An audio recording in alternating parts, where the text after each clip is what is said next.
Ce mineur-là se prénommait Palek.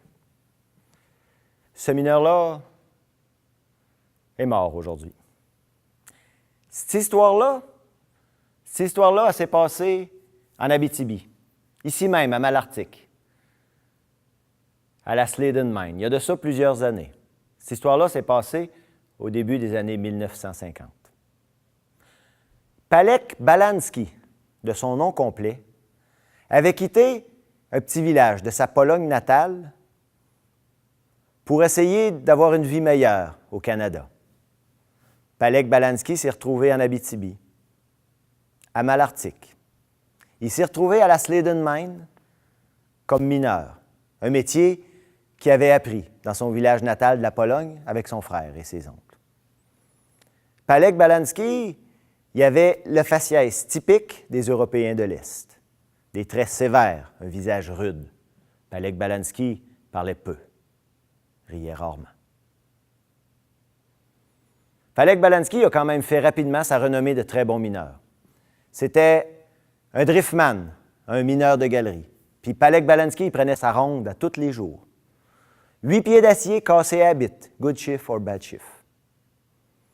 Palek Balansky faisait même partie d'une équipe de mineurs sélects qui prenaient leurs ordres directement du gérant de la mine.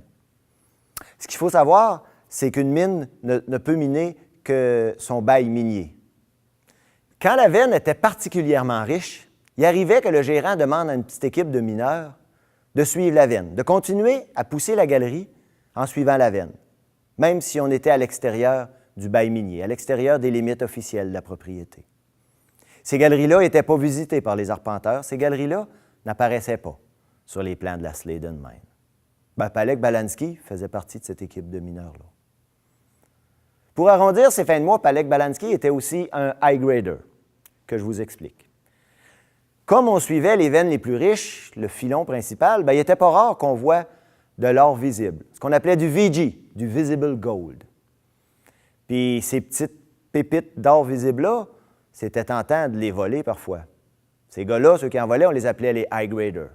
Mais les mesures de sécurité étaient sévères. Quand Palek Balansky high gradait, il prenait une petite roche qui contenait du VG, puis il la mettait dans sa bouche, sous sa langue. Sous sa langue, comme ceci. À la fin du quart de travail, Palek Balansky se représentait à la station. Il attendait, puis il prenait la cage qu'il remontait à la surface avec ses collègues de travail. Il marchait jusqu'au gardien de sécurité où il posait sa boîte à lunch sur son comptoir. Il allait à son panier où il se déshabillait, il mettait ses vêtements sur son panier qui montait au plafond pour qu'il puisse sécher pendant la nuit. Il passait nu devant le gardien de sécurité. Il allait prendre sa douche, il allait à son casier se rhabiller. Puis, il reprenait sa boîte à lunch après qu'elle ait été inspectée.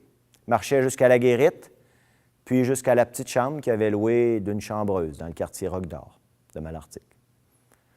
Tout ça, évidemment, sans ouvrir la bouche, tout ça sans dire un mot, parce qu'il y avait une pépite sous la langue.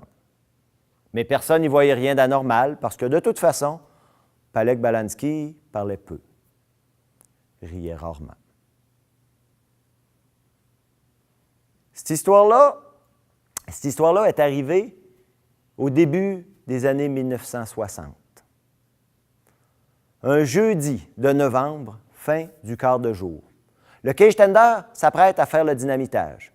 Il va lever le bras de la blasting switch, puis ça va envoyer du courant dans la blasting line.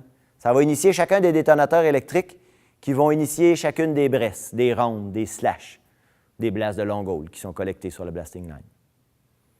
Mais il y a une procédure de sécurité. Avant de dynamiter, on va regarder le tableau des jetons. Parce que le matin, chacun des mineurs a mis un jeton sur le tableau pour savoir exactement qui était sous terre.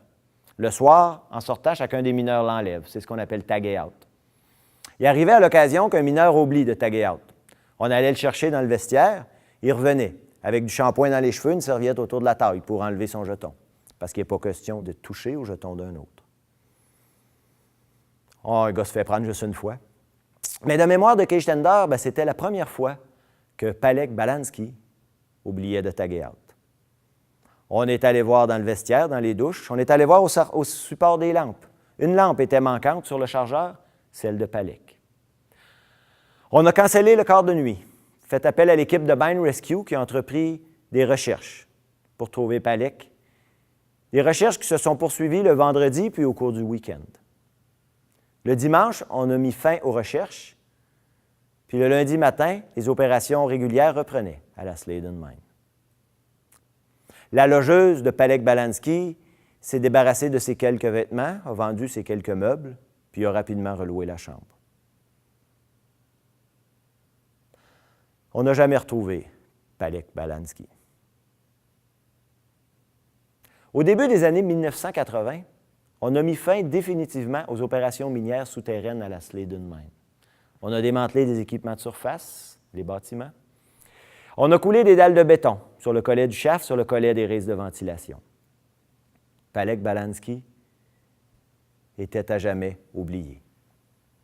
Du moins, c'est ce qu'on croyait. Mais cette histoire-là, elle s'est passée au début des années 2000. Une compagnie minière entreprend un important programme d'exploration, de forage au diamant autour des anciennes mines, Sladen, Canadian Malartic et East Malartic. Puis cette histoire-là, elle se passe pendant cette campagne d'exploration-là, un mardi de novembre, début du quart de nuit. Dans une des foreuses, la 2150, 2 travailleurs. Le guide, qu'on appelle le runner, et son helper. Il continue un trou qui est rendu à 1300 pieds, un trou qui devrait se rendre à 3500 pieds. On a une bite neuve, ça rentre bien, on commence le chiffre. Tout ce qu'on entend dans l'enceinte de la foreuse au diamant, c'est le bruit très fort et assourdissant du moteur diesel qui fait tourner l'engin. Nos 2 travailleurs ont leur coquille, leur casque, ils ne peuvent même pas se parler tellement c'est bruyant. Le helper prépare ses boîtes de carottes, on va arracher bientôt, le carottier. Le runner, lui, est devant sa machine, il regarde ses cadrans, la rotation est bonne, la pression est bonne, l'eau revient bien. Quand soudain, un son sourd, vouf, poc! La foreuse s'est abaissée jusqu'au collet du trou, on a perdu l'eau, comme si on venait d'intercepter un vide. Oh, ça arrive parfois, mais pourtant, sur les plans officiels de la Sladen Mine, il n'y aurait pas dû avoir de galerie à cet endroit-là. On a frappé un vide, on a perdu l'eau, mais dans cette galerie-là, il devait s'être formé une poche d'air, parce qu'on a rapidement senti de l'air qui s'est échappé du collet du trou autour des rods. De l'air sous pression qui sortait très rapidement et qui avait une odeur un peu désagréable, une odeur un peu épicée, comme une odeur d'ail, comme une odeur de saucisson polonais. Une odeur un peu agaçante, une odeur de sueur, une odeur de vêtements de travail. Une odeur qui devient rapidement vraiment dérangeante, une odeur qui brûle les yeux, une odeur qui irrite la gorge, une odeur qui laisse un goût désagréable dans la bouche, comme le goût de la mort.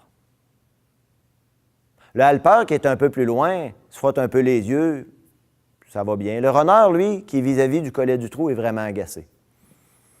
On continue quand même le quart de travail. Au milieu du quart, c'est l'heure du lunch, fait qu'on se retrouve les 4-5 travailleurs ensemble dans la petite roulotte qui fait office de lunchroom sur le chantier.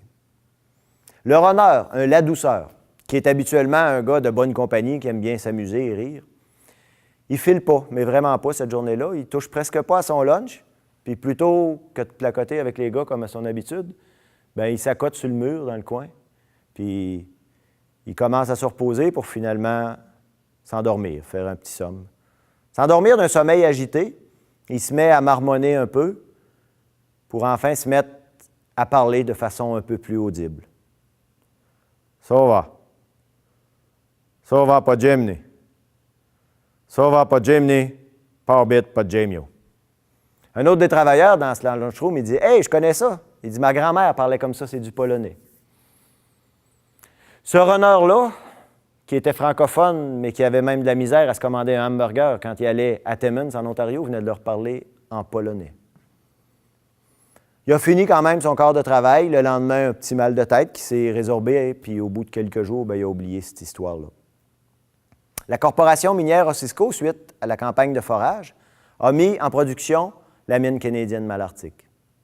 Puis depuis ce temps-là, il arrive à l'occasion, quand on mine dans un secteur qui devrait être seulement du stérile, dans un secteur qui ne devrait pas contenir d'or, il arrive qu'on sorte un camion, un seul, 240 tonnes bien définies de minerais à très haute teneur. Il arrive que quand la pelle pelte dans du stérile, on ait un godet, un seul, qui est rempli de roches, contenant du VG, comme on disait dans le temps de Palek. On ne réussit pas trop à expliquer le phénomène. Bien, ceux qui connaissent les mines vont être d'accord avec moi pour dire que ce n'est pas la première fois qu'on ne réussit pas à expliquer un phénomène géologique. Mais à quoi bon tenter de l'expliquer? C'est peut-être juste l'effet Belansky.